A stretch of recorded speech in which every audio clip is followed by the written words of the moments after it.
Hey everyone, welcome to Lisa's Courses, one of the best AI courses available to you. My name is Lisa, and I will be your host through this course. Today, we're going to talk about something super interesting. What makes something smart and what makes something, well, not so smart. We're going to dive into the difference between intelligence and foolishness. Sounds fancy, right? But it's actually really simple. So, what's intelligence?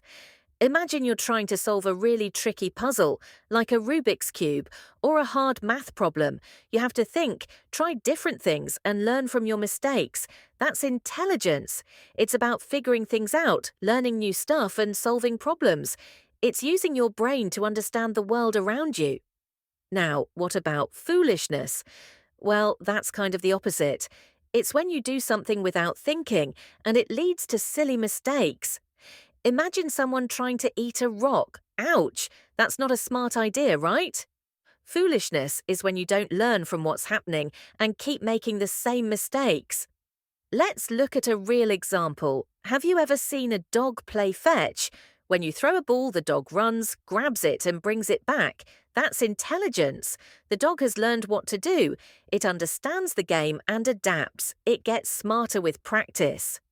Now, imagine a bird that keeps flying into a window. It hits the glass, gets confused, and then does it again and again. That's not very smart, is it? The bird isn't learning that the window is solid.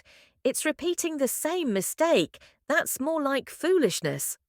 So, to sum it up, intelligence is about learning and changing when faced with new situations. It's about figuring things out and solving problems. Foolishness is when you don't learn from your mistakes and keep doing the same silly things over and over again.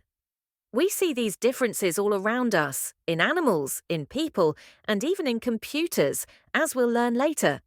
Now, think about your own day. When were you smart? When were you maybe a little silly?